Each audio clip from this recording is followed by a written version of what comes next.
What it do, YouTube? I'm back with another video. This time we're doing a part 2 to the Q&A part 1. Now this time we're going to be asking more questions about, like my hobbies, interests, influences when it comes to like music, content, shit like that. So stay tuned because it's going to be a good one. All right then. But before I get started, I want y'all to hit the like button below, comment if you will, and even subscribe to a brother, you know what I mean? That goes a long way and that's well appreciated. And if you don't subscribe, your mom's a hoe, okay? Okay, back to the program. All right, the first question is, where was I born? Well, it was going on 23 years ago. It was a cold morning in Dallas, Texas. I forgot the name of the hospital, but from what I was told, I was born at like 7:45 or something, about 7 in the morning, some shit like that. But I'm not a morning person. You know what I'm saying? So yeah, I was born, I think it was Parkland Memorial Hospital or some ghetto ass hospital that I was told, But yeah, I was born in Dallas, Texas. I'm not a Cowboys fan. I'm a Green Bay fan to the day I'm dead. And yeah, that's where I was born, Texas. Oh yeah, shout out to all my people in the 916. I'm saying? Dallas, Texas. Shout out to Houston. What is it, 713, you know what I mean? Houston in the building, Dallas in the building, Don't make no jokes about my fellow Texans, because I'm pretty sure they can fight, and I'll whoop your ass for them, okay? Okay. Friendly disclaimer. As some of y'all that's probably watching know, like I said, I was born in Dallas, Texas, but I grew up in Syracuse. I moved to Syracuse when I was about a few months old. I don't know how many months old, but excuse me. I moved to Syracuse, blah, blah, blah. But growing up as a kid, it was fun, man. It wasn't like how this shit is now. It's just, now Syracuse all depressing. It's like a dark cloud. But from what I remember growing up, I always had fun, playing with my older cousins or cousins my age, going outside, playing basketball, playing football. I was a big gamer back in the day. I had like damn near every game console, like an Xbox, PlayStation 2, PSP, etc. Just playing football, basketball, going to the park, going swimming, playing the game, even pulling all-nighters on the game, only the real, remember and shit. Look, motherfucker stutter. But yeah, so I was in Syracuse, all of elementary school. I went to a city school, Meacham. Shout out to Meacham and all my fellow friends that went to Meacham back in the day. Hope y'all doing well. Then 6th grade, I went to Clary Middle School. It was fun times, even though it was a little ratchet. We was young, but good times, man. And then towards the end of my 6th grade year, we moved to the suburban area of Liverpool, New York. And I was out there until about my senior year, like the end of that. And growing up out there, it was cool, you know what I mean? Like, we lived in a townhouse at first. It was us four. It was me, my mother, and my 2 sisters. And we made the best out of what we had. We wasn't poor, fuck no. But we wasn't rich either. We was just middle class black folk. You know what I mean? So, but we lived in these townhouses called Saddle Club. You know what I mean?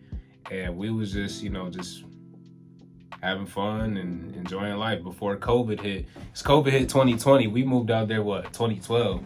When life was alright. Obama was president and shit. So everything was cool. But Liverpool was cool though. Living out there was actually type chill. It wasn't no crime rates, no shooting and shit. The most you probably hear is like a little white girl or something at like 6 a.m. You know what I mean? Screaming and shit. But other than that though, man, it was cool. When I went to school out there, it was type awkward. Because it was like, I ain't even gonna lie. When I heard Liverpool, I thought it was like a predominantly white school. But now it was diverse as fuck, man. I remember my first day of school, I never forget. It was this dude I went to school with prior to that, you know what I'm saying? I was in the 6th grade with him. And he was actually on the same bus as me and going to the same school. So I was like, oh shit, when you get here? We was just chopping up and shit. And we ended up just kicking it, and all that. But I lost a lot of friends, living out in Liverpool. But no love lost, we just get older and life happens, But shout out to everybody that, was watching that I went to school with, the Liverpool heads. Fuck some of y'all and eat a dick. Let's see. Well, really, I've been creative my whole life, but in different aspects, like there's acting, like I said before, I did 3 background roles on 3 movies on Hulu. There's acting, fucking like writing, you know what I mean?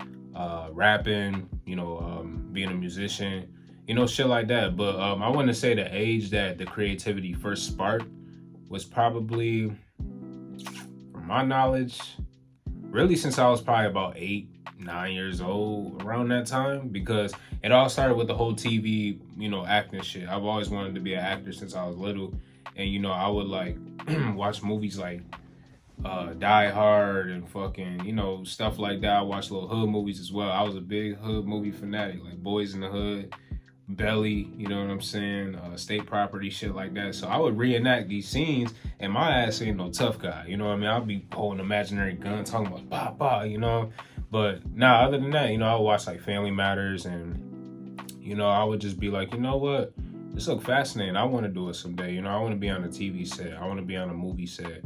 And shit, little did I know, about 10 years later, I was on a movie set at 19 years old. But I'm about to be 23 in like 4 months, so it's all good. But as far as music, music came going into my teens. Like when I was, before, it actually goes before that. So when I was in elementary school, starting with 4th grade, right? 4th grade, obviously I took music classes and stuff like that. And I actually did like music. It was pretty cool. We learned about like chords and everything like that. We had like the little musician's book and everything. But anyway, in 4th grade, I played drums for a short time, and it was cool. I had to go home, practice like dun dun dun dun dun dun. Like we used to do the Star Spangled Banner and all that shit. And I ended up just like stopped playing in the drums, because I was gonna be in the band, the school band.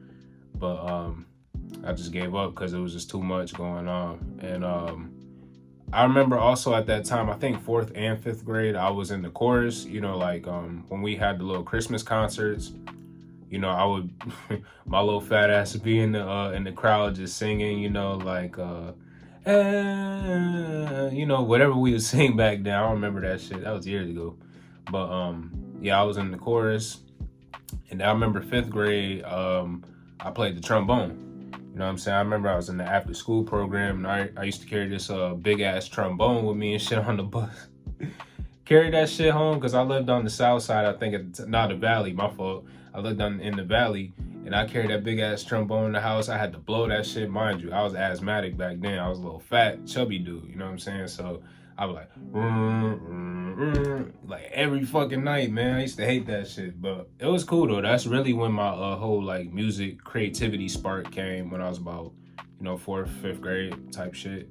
Cause boom, now what I'm saying, I make my own beats and everything. So like using like these little drum machines and all that shit, keyboards, it go back. And speaking of keyboards, even like fast forward to when I was about 13, or was I 13? No, I was 14, my fault. When I was 14, I remember that Christmas, and Christmas like 10 days after my birthday. So I had just turned 14, and I think it was my mother. She bought me a keyboard, for Christmas and whatnot. And it was pretty cool. It was one of them little beginner keyboards, if you know what I mean, like them Casio shits, I think. I don't know, but I think they got it from the pawn shop. And I got it for Christmas, and I was happy with it. I had it for some months and whatnot. My little cousin would play with it and shit when he was a baby. And, I would play the keyboard, just, practicing how to, like play keys and shit. It had the little drums included. So I'm just thinking to myself, like, yo, this shit fire. And then eventually it was this one website, I forget the name. Mind you, I was a little broke 13-year-old. I had no money, 14, whatever. And, it's like I was fucking with this DJ shit, this website, and, just like scratching up records that I had saved on my desktop hard drive and shit. Because I used to download so much music off of Pirate Bay back in the day. Music, movies, all that. So I downloaded like a bunch of albums, like 90s albums, like Snoop Dogg, Doggy Style, The Chronic by Dr. Dre, some Eminem, Jay-Z, Reasonable Doubt. You know what I'm saying? List goes on. Even like when what came out that time, like Good Kid, Mad City had dropped, J. Cole dropped Born Sinner and shit. So I used to take those songs from them albums, and I'll take them records and like scratch them up, probably pitch it down, because I love Chop the Screw music. I gotta say rest in peace DJ Screw. And man, that's definitely one of my influences, but we're gonna get to the music part and my influences part next. But yeah, when I was about 13, 14, I had the little keyboard, I'm saying, I had a little DJ shit on my computer. I was fucking with it. And it got to a point one time, I remember I took like cause back then, when I would go to Dollar General with my mother and stuff, Dollar General, I don't know if they still do, but they used to have the little blank CDs, right? The little CDs that you could, burn and shit. So that, and then they had the CD cases. So I'll buy a bunch of blank CDs because back then I used to just like burn albums. Like I would burn All Eyes on Me by Tupac and shit, on the blank CD and just listen to it on my CD player back then. So I would do that, you know what I mean? And I remember vividly around that time, I had fuck did I have? I had this little MP3 player or some shit, but it was like a voice recorder. So I didn't have no knowledge on technology. I had no software, nothing like that back then. So what I did was, I took the voice recorder and just recorded everything that, I was doing on that DJ shit. All them scratches and pitching the tempo and all that shit. I used to record that, burn that shit onto the CD, and I used to just listen to that shit by myself. I wasn't passing it out at school because the kids my age was like having iPads and iPods and shit. I didn't even have a fucking cell phone at the time, that was my only resource. But yeah, that's, a lot of that creativity started when I was young, All right, my influences and like different endeavors I do. When it comes to rapping, like I said, my style of rap is different from everybody else's, like my peers, local rappers, even a lot of these trash ass niggas out here. But, my rapping influences is like Tupac, Ice Cube. I was a big Cube fan when I was about like coming up, like 11, 12 years old. I used to buy his albums. Pac, Ice Cube, Snoop, Jay-Z, Biggie, Nas, you know what I'm saying, Wu-Tang, Kendrick, Cole, Drake a little, you know what I'm saying? I got all type of influences. Like, if you were to hear like a song I'm creating, I rap on it, whether I'm doing a hook or a full 16, whatever, you could tell, okay, I got a certain influence. Sometimes I might do like I got a down south influence, like 2 Chainz or who else? Goddamn, like Outkast, Ludacris, you know what I mean? So I'll probably rap like them, or I'll probably have a West Coast influence, like a Flow, like DJ Quick, or like a Kendrick or The Game, you know what I'm saying? East Coast, do like Wu-Tang, 50 Cent, G-Unit, you know what I mean? Nas. Midwest, I probably like a Twista, like like the tongue twisting shit when you rapping fast, Even down south too, like one of my biggest influence, like 3 6 Mafia, when it comes to beats, got this song called You Better Run, right? It's out on like Apple Music, Spotify and shit. So it's when I made that shit, man, I remember like I made that beat. It was a cold ass day back in like January of this year. I made that beat. And I was in my bag when I made that shit because I was listening to a bunch of like old underground Memphis rap and 3 6 Mafia. And I was like, you know what? And I've been, listening to 3 6 since I was younger. So it's like, I was like, okay, let me make a beat like that. Now, like, dun-dun-dun-dun, dun-dun-dun, you know what I'm saying? Pianos and organs and shit. So long story short, man, I got my boy, I got my guy, to hop on the track, and the rest is history. Hopefully that song is doing numbers and good streams, but that's that. And even with beats, I also got other influences like the DJ Premiers, musical influences like DJ Screw. I love the chopped and screw sound, man. And it's funny because I was born in Texas, but I just wish I was like a Texan. You know what I mean? But I'm in stank ass Syracuse, New York. So, but yeah, I got a bunch of influences like beats, like DJ Premier, like RZA from the Wu-Tang Clan. Who else? Like, who else do boom bap, man? Like the Mobb Deep beats, like Havoc, shit. Even the current shit, like Metro Boom. Metro Boom is definitely one of my top 5 favorite producers. You know what I mean? DJ Paul, Juicy J, like the whole Memphis scene and shit like that. And even with the West Coast, like you got Dr. Dre, DJ Quick, you know what I mean? Things like that. So I got a bunch of like musical influences, whether it's rap, beat making, And I've been writing for a long time, man. Like, you know, I took ELA and I was, man, what, nigga, I used to be a fucking A+ student in that class. I loved writing stories. I still do, you know, like writing my own little scripts, writing little short poems. Like we did, you know what I mean? And now that I'm older, I'm slowly like getting back to those roots, you know what I mean, when I was a kid. So it's definitely a blessing to just, you know, still be here and able to, you know, do what I did as a kid. But now that I got more knowledge and wisdom, you know, just do it 1,000 times better. You know what I mean? So it's lit, man. Oh yeah, even with the acting influences, I'm like, you know, like my favorite actors are like Denzel Washington. Um, I don't really got a lot of favorite actors. Denzel is definitely my top favorite actor, man. He's in one of my favorite movies of all time, Training Day. Training Day, he was in Flight, Mo Better Blue, man, listen, the list goes on. Denzel, Samuel L. Jackson, you know what I mean? Actors like that, you know. Michael B. Jordan's pretty dope. Shout out to Michael B. Jordan. Omar Epps, you know, underrated. You know, man, those my influences when it comes to movies and just the whole acting scene, man.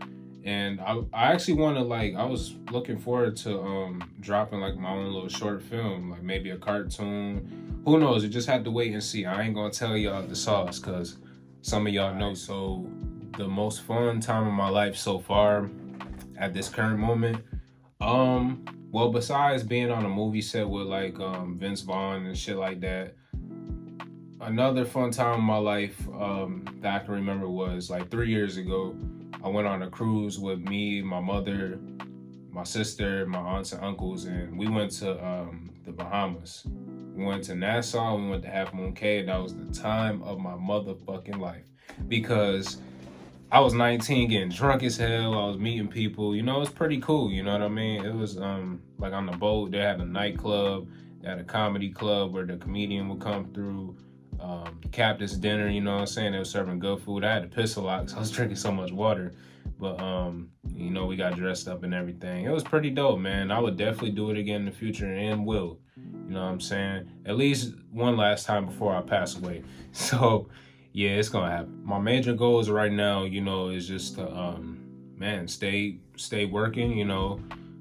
Even when you know, like I said, one of my major goals right now is just to hit a mill, touch my first mill, and whether it's subscribers, you know, $1 million, it don't matter. Just a mill and something. Skirt. Subscribers, you know, $1 million, million followers, fans, I don't give a damn what it is.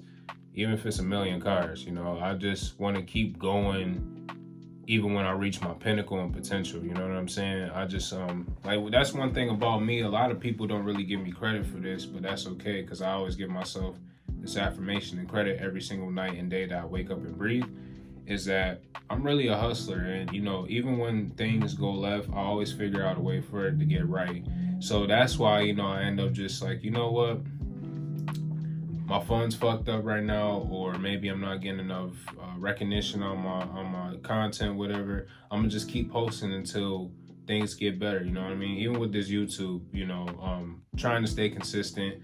You know, balance out my work life and outside of work and everything, and you know, just stay resilient. Don't let the bad times and don't let these ghouls and goblins and hard times fuck with me mentally and shit. You know, and don't miss no meals or sleep over no man or woman. And just stay real, man. Stay true to myself, you know, stay to myself because it's not a lot of people I really kick it with, you know. And all I'm trying to do is just also inspire the youth, you know, like inspire a generation after me and maybe even after that. And tell the youth, like, hey, man, listen, because I see a lot of these kids out here shooting shit up and picking up guns and stuff, and I just think to myself, like, when I was y'all age, man, I was just picking up a PS2, PS3 controller, and y'all here picking up firearms, man. It ain't cool. Y'all taking people's lives, and you don't want to waste the rest of your life going into jail. It ain't worth it. That's the rest of your freedom, you know. So I want to, you know, like inspire the youth and tell them, like, hey, man, listen. I didn't know what I was doing, and I'm still young trying to figure myself out, you know, but the point is, you don't always gotta go pick up a gun or sell drugs or whatever. You can just pick up your phone, you know what I mean? Film something, film you and your friends having fun and vlog it. You know, you can make money, you can get monetized off that. You just gotta, you know, put the work in, have faith in God and the universe, and everything gonna work out. You don't always gotta resort to negativity and crime, you know, because it's not a good look. And then in the long run, you know, it's just not gonna do nothing but just fuck your life up, you know. So that's why I want to just inspire the youth and tell them, like, there is a way out. You know, even when things ain't going the way you plan, it's gonna be like that. I was once your age, you know. I know how it feels to be frustrated and then some. You know, I know how it feels to grow up without a father and such. You know, I tried to get into the Big Brother program when I was younger, you know, because, well, as far as like having a big brother mentor, you know, because I never had a big brother or a role model, male role model that I could just easily go to. You know, obviously I got uncles and cousins, but it's like sometimes they may not be reachable, you know. But I just want to tell the youth, man, you know, the world is yours.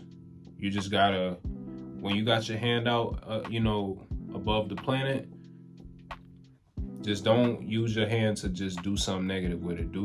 Use your hand to, like, take control of what you want and make sure it's positive, make sure it's bringing in money, paying your bills, bringing food on the table, and just have fun while you're doing it, man. Don't burn yourself out. That's important, you know what I mean? Well, my creative process when I'm making content, it varies. So it varies by different categories. Like, for example, let's start with music. So if I'm making a beat, right? First of all, I gotta be in the mood, because I'm not just gonna make a beat when I got beat block or some shit. Same thing with writing a rap. I'm not gonna write a rap when I got writer's block.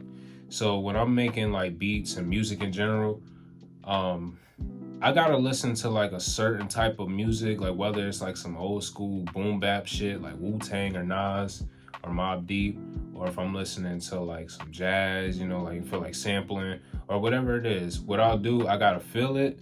And if it's got me inspired to the point where, like, oh shit, I could make this, then, you know, I'm gonna go hop on the motherfucking keyboard, drum machine, whatever, and I'm gonna get to work, and I'm gonna try and do something just like that, but in my own manner. You know what I mean? Throwing my own samples, snares, kicks, hi-hats, and 808s, whatever I gotta add. Now, as far as like, you know, posting skits and everything, like TikTok, you know, everybody's familiar with my TikTok. I have a viral video or two on there. With TikTok, basically, you know, like what I'll do, I'll just, you know, obviously scroll down my For You page, and I'll just find random sounds. Like if I see a video is funny, I might check out the sound real quick. You know what I'm saying? Everybody using it. I'm like, hold up, let me get my hands on the sound. I'm gonna jack that, and you know, just have it in the stash for future references. And, you know, from there, you know, when that time come to make a TikTok, man, I just use that sound. I think of some funny ass shit to say in the caption, and it ain't rocket science. There you go. I just explained it. You know what I mean? But yeah, same thing with Instagram Reels. You know, I do that. You know, and it doesn't take long for me to just come up with something funny. You know, sometimes some things I post may not be funny to me or to most, but hey, you know, what it's about is just keep on posting, man. That's the one thing I learned. Everything ain't gotta be funny. Like, everything I post ain't funny. Some shit might be some motivational shit, or, you know, something you could relate to that's not funny. But, you know, at the end of the day, it's really consistency. The more you post, you never know who the fuck is seeing you. So therefore, you know, just keep posting. And to all my peoples out there that's, you know, up and coming, you know, content creators, rappers, beat makers, artists, poets, etc. I don't give a damn what you do. Just keep on going. If you got a song, like if you're a rapper, if you got a song that it's an unreleased and like, I don't know how I feel about it, bitch, drop it. Drop the song, man. You never know who's gonna pay attention. You might get recognition from a label. You know, even though these labels is finessing people out their bread and freedom, you know, whatever you gotta do, man, just stay consistent with your hobby. And God didn't give you this talent for no reason, man. You know, you could feed generations of your family just based off your talent, and you don't want to drop that unreleased song. Give me that shit. It's my song now, punk. Anyway, all right, the last question, you know, like what impact do I want to have before, you know, I-D-I-E. But the impact I want to leave on this world and the ones around me is just, I want to be remembered as somebody who had a big heart bigger than my whole entire body and IQ, right? I'm always helping others. Sometimes I don't ask for shit in return, but if you borrowing money from me and you don't pay me back, but I see you out there buying crab legs and shit, oh, I'm gonna catch you. But yeah, you know, basically, you know, I just want to be remembered as just a talented, self-driven, funny, motivated, and motivational, all around just authentic, great man. You know what I mean? I just want to be remembered as the king that I am. And I don't want to die. I mean, I'm not trying to manifest death on myself or anything, but I don't want to leave this world knowing that, you know, I didn't accomplish anything and anything. I want to leave this world just knowing that I made millions of people laugh. And I have, you know. I got a TikTok video that's at like 10 mil, I think, or something. So, you know, I just want to leave this world knowing that I made everyone laugh. Even in the happiest times, the darkest times, you know what I mean? Times like this, you know, with COVID and all this monkeypox bullshit and everything. This whole world needs love and light and laughter, you know, and hopefully I can inspire somebody to become a content creator and to chase their dream and go get this money and say, fuck this capitalism shit and just get it, man, you know. Chase your dream. God gave you a talent at birth and you didn't really adapt to it until you got older. Use that shit, man, and get monetized off that shit. But don't focus too much on the money. Focus on your craft and focus on bettering your craft if you feel, you know, not so confident about it. Because the money gonna come. Even if it's slow, it's still coming, but you just gotta keep working. You gotta focus more on your work than the income. Because I guess, I'll tell you what, the income, and I can't really speak for this because, you know, I'm in that position right now. You gotta work your ass off, and even while the money is coming, don't stop. Don't get lazy just because you get a few dollars. Work. W-O-R-K. Work. Work your ass off till you can't work no more. And I'm not no TD Jakes or Eric Thomas, but that's just my motivational speech right there. You know what I'm saying? So yeah. But I just want to say thank y'all for watching. You know, if you enjoyed this shit, like I said, like the video, comment below, and don't forget to subscribe if you haven't already. I appreciate y'all for watching. I appreciate y'all for skipping through. I appreciate y'all for talking shit about me throughout the video. You know, it's well appreciated because you ain't gonna say the shit to my face. But anyway, until next time, you know, more content will be coming. Check out my TikTok in the description. Check out my Instagram. Check out my SoundCloud, whatever, you know what I'm saying? Email me, you know, shit, PayPal me, Cash App, brother, you know what I mean? But yeah, thanks, man, you know what I'm saying? The Ambassador Q&A Part 2 signing off. Peace, bitches.